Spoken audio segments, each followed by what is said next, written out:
सफलता के लिए दर्द को सहना सीखो। एक बार एक मूर्तिकार अपनी छीनी और हथौड़ी से एक पत्थर को भगवान की मूर्ति का आकार देने का प्रयास कर रहा था। जैसे ही वह छीनी पर अपना हथौड़ा चलाता, वो पत्थर चिल्लाने लगता और कहने लगा कि ये क्या कर रहे हो, मुझे इतना क्यों मार रहे हो, मुझे बहुत दर्द हो रहा है, तकलीफ हो रही है, पीड़ा हो रही है, मुझे अपने हाल पर छोड़ दो और यहाँ से चले जाओ।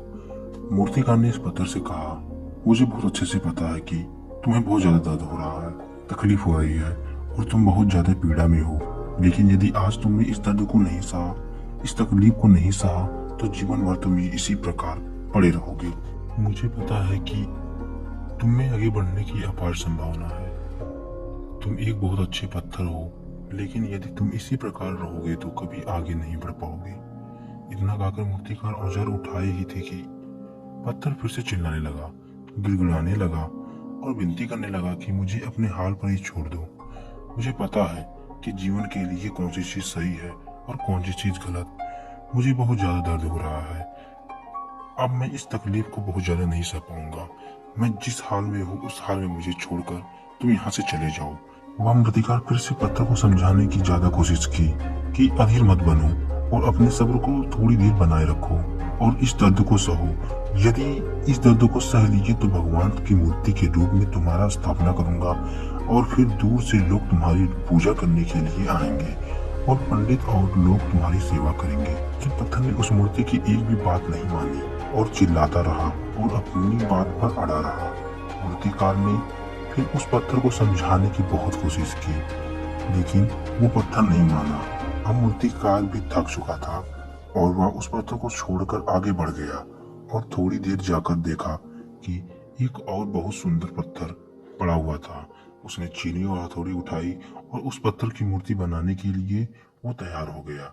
मूर्तिकार ने चीनी और हथौड़ी का वार दूसरे पत्थर पर जारी रखा। दूसरे पत्थर को भी दर्द हुआ, तकलीफ हुआ उससे भी, लेकिन वह कुछ नहीं कहा और दर्द को बर्दाश्त कर लिया।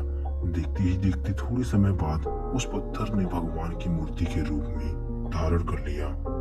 थोड़े दिन बाद उस मूर्ति की एक मंदिर में स्थापना हो गई। धीरे धीरे करके लोग पूजा पाठ करने लगे। लोगों की मन्नतें वहां से पूरी होने लगी और मंदिर बहुत ज्यादा प्रसिद्ध हो गया।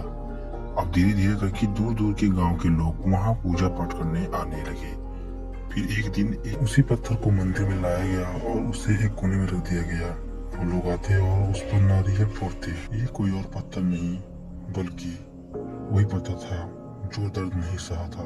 अब वो पत्थर मन ही मन बहुत ज्यादा पछता रहा था, दुखी हो रहा था और अपने आप को कह रहा था कि काश मैं उस दिन इस दर्द को, उस तकलीफ को सह लिया होता तो आज मेरी भी पूजा करते। इसलिए आप भी अपने जीवन में हमेशा याद रखिएगा कि जब भी आप अपने करियर की शुरुआत कर रहे हो, पढ़ाई कर रहे हो और या कोई काम कर रहे हो, उसमें आपको दर्द हो रहा है, तकलीफ हो रहा है और ज्यादा मेहनत पड़ रहा है, तो आप रुकिएगा मत, किसी और रास्ते को मत चुनिएगा, क्योंकि कोई भी रास्ता आपको सफलता नहीं दे सकता।